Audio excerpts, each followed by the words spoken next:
Hence the high turnover, that and the high energy. Absolutely rattling at it here, and Ismaila has won it really well. Awkward cross here, Dessert! Nigeria lead! Cyril Dessert in front of the Super Eagles fans. Chukwueze delivers, and he delivers well. Glancing head on in, it's crept all the way in! It's 2-0!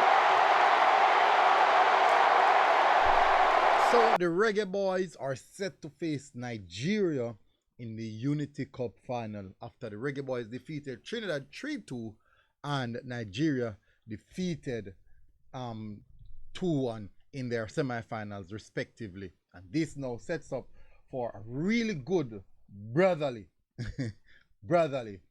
final.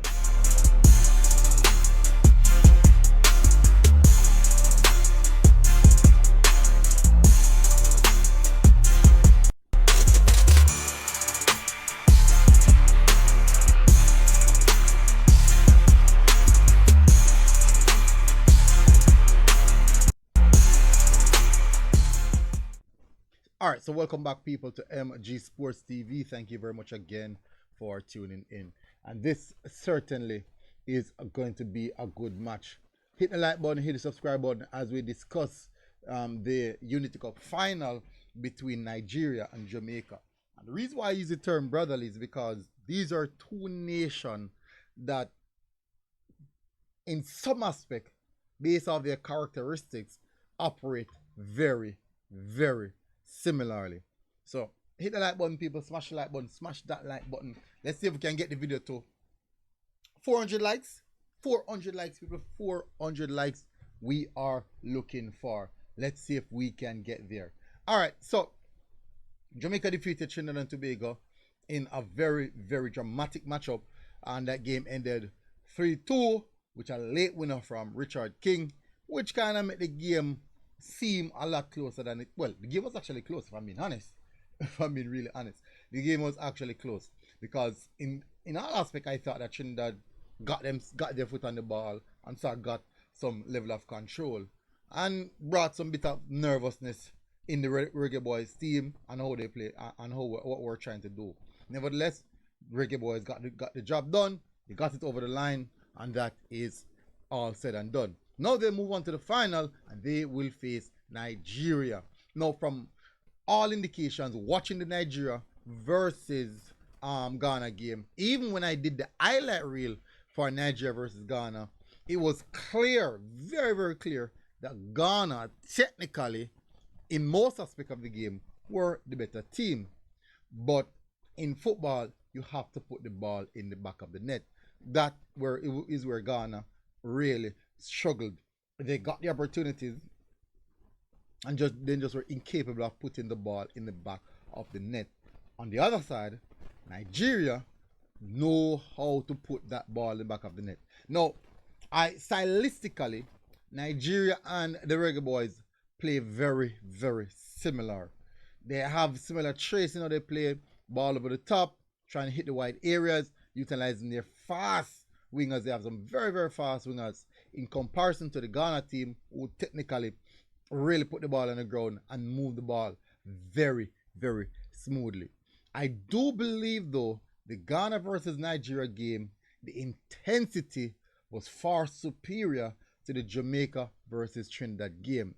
Will the Jamaicans be able, or should I say, will the Reggae Boyz be able to transcend to that intensity as soon as the game kicks off?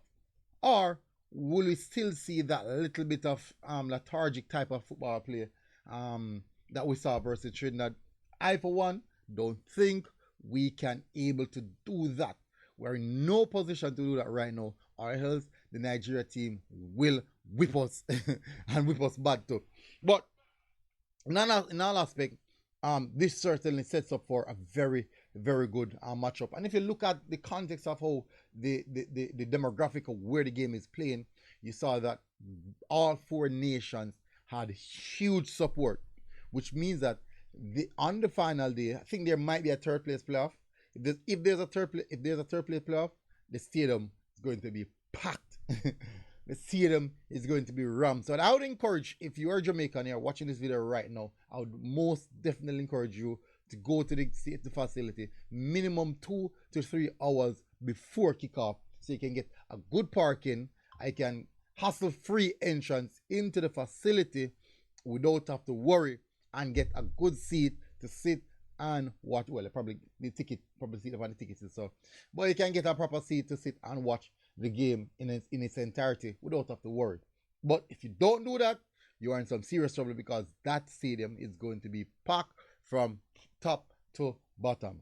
Now, going back to the matchup, this is going to be a really, really intriguing matchup. I think this is one where even the two teams who didn't make it to the final, Ghana and Trinidad, will zoom in onto this match, watching this match to see what will happen. And I have to say that I'm really excited for this, because this is a good indication of what is happening with our team, even though the Nigeria team is necessarily at its optimum best where the player selections are concerned, because there are other players who could, but it's the same for the Jamaica team as well. It's the same for all the teams in the competition. But this is a good test to see where we're at and what we're trying to do. Some individual performances so far would have stand out for both teams. When I was watching the game yesterday for Ghana and Nigeria, I thought the number 5, I don't remember his name, he was very good. I thought it was really good for Ghana. I played on the right hand side, very technical, quick and skillful. I like how he play. But this sets up for a grand final for the Unity Cup, and if you'd guess, maybe these are the two teams you'd assume would have met in the final. But upon watching how the Ghana team play, I was really, really impressed with their performance versus Nigeria, and I 100% believe that they were the better team, but they were just unable to put the ball in back of the net. No, but that is football. You can be good under there, but unable to find the back of the net, and then the next team, and it could be just an off day for Nigeria, but they were just still efficient enough or effective enough to get the ball in the back of the net. And now it asks the question, how will this final match up? And as I mentioned earlier, I am a little bit worried in regards to the intensity, if the Reggae Boyz are going to be able to match the Nigeria intensity, or maybe every game state is different based off the opponent that they are playing. So maybe the tempo that we saw in the Nigeria versus Ghana game, we might not see it in the Jamaica versus Nigeria game, based on the fact that the opponents are different characteristics, and moments in the game will require different things. So maybe, just maybe, that might not be the case. But we also have to be aware that they do have defensive problems, and we can definitely get in. Once we can get in behind, we can find a goal based off what we saw, how often the Ghana team get in behind but was unable to score.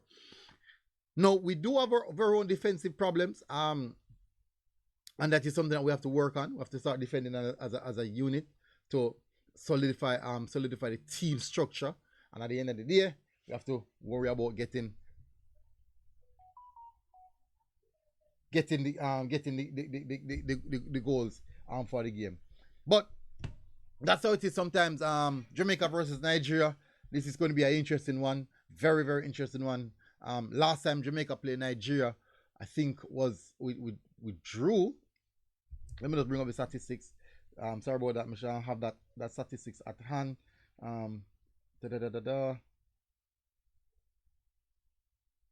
Let me just give you that. The last time Jamaica played Nigeria, was in 2009 in a friendly, same London, game ended 0-0.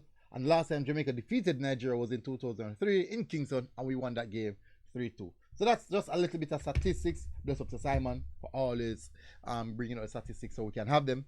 So big up on yourself, people. Smash the like button, hit the subscribe button, and I'll see you for the preview of the game. Big up, MG Sports TV. We're out. God bless. Boom. I mean, outside. Outside, girls.